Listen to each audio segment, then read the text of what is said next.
संयुक्त किसान मोर्चे के आह्वान पर आज किसानों द्वारा देश भर में ट्रैक्टर मार्च निकाल गणतंत्र दिवस मनाया गया। इस कड़ी में उपमंडल रादौर में भी किसानों ने सैकड़ों ट्रैक्टरों पर सवार होकर मार्च निकाला। एसके मार्ग पर स्थित जिला कार्यालय से भारतीय किसान यूनियन जिला अध्यक्ष सुभाष गुर्जर ने तिरंगा झंडा लहराकर इस ट्रैक्टर मार्च को रवाना किया। ट्रैक्टर मार्च का समापन अनाज मंडी रादौर में किया गया। संयुक्त किसान मोर्चा के आह्वान पर आज पूरे देश में ट्रैक्टरों के साथ गणतंत्र दिवस परेड यात्रा में हमारे किसान भी शामिल हुए हैं पूरे देश में। और हमारे जिला यमुनानगर में भी 2 जगह हैं, बिलासपुर में और रादौर में, जो सब डिवीजन लेवल में इकट्ठे हुए। आज किसान भी 76वां गणतंत्र दिवस मनाया। किसानों ने भी ये त्योहार के रूप में मनाया और शांति प्रिय तरीके से मनाया। जैसे भी हमारे संयुक्त किसान मोर्चा का आदेश था, वैसे हमारे किसान रादौर में सैकड़ों ट्रैक्टर सवार होकर हमारे किसान एक लाइन में लग के बड़े शांति प्रिय तरीके से आए हैं। ट्रैक्टर भी किसान का ट्रैक्टर होता है। किसान का ट्रैक्टर जब खेत में चलता है तो मखमली सड़कों पे भी चलेगा। तो ये किसान का हक है पूरी जगह हमारा ट्रैक्टर चलाने का। और ये ट्रैक्टर वही ट्रैक्टर है जो दिल्ली में 13 महीने आंदोलन करा, वही ट्रैक्टर है, किसान का टैंक है। सरकार से यही मांग है कि किसानों के एमएसपी, स्वामीनाथन रिपोर्ट, जो अन्य बिजली के मुद्दे हैं, सरकार मान जाए और किसानों को अपना जो भी है उनको दिया जाए।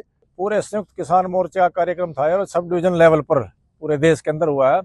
और जो हमारी मांग है, विशेष तौर पर जो 3 कृषि कानून थे जो एक लंबी लड़ाई के बाद वापिस हुई, तो सरकार दोबारा से उनको उसी तरह से लेकर के आई है। राज्य सरकारों को इन्होंने राष्ट्रीय कृषि विपणन नीति के नाम से का मसौदा दिया है और उसको लागू करने की बात कर, जो दोबारा बैकडोर से जो है ना बिना कानून बनाए तीनों कृषि कानूनों को, उसमें कॉन्ट्रैक्ट फार्मिंग भी है, अनलिमिटेड परचेज भी है और एपीएमसी प्राइवेट करने की बात भी उसके अंदर है।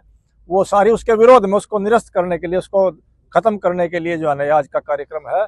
और इसी कड़ी के तहत जो कल 24 तारीख को नेशनल कोऑर्डिनेशन कमेटी जो है संयुक्त किसान मोर्चे की दिल्ली में बैठक हुई थी, उसमें प्रोग्राम दिया गया है कि 8-9 फरवरी को अभी संयुक्त किसान मोर्चा की तरफ से हमारे जो जितने भी सांसद हैं उन सब को इस कृषि विपणन नीति जो है ना इसको वापस लेने के लिए उनसे मुलाकात की जाएगी, उनको ज्ञापन दिए जाएंगे।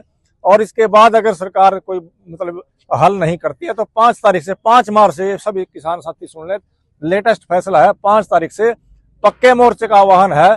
ये फिलहाल जो काल आई है, पक्के मोर्चे सब डिवीजन लेवल पर या जिले लेवल पर लगेंगे या राज्य स्तर पर, जैसा भी अगली मीटिंग के अंदर फैसला होगा, लेकिन पक्का मोर्चा लगेगा हर एक जिले के अंदर इन नीतियों को वापस कराने के लिए। एमएसपी कानून की गारंटी हो और हमारा बिल्कुल संपूर्ण कर्जा मुक्ति हो किसानों की, क्योंकि अभी सरकार ने पता लगा 2500 करोड़ रुपए का हरियाणा के अंदर कर्ज माफ किए हैं।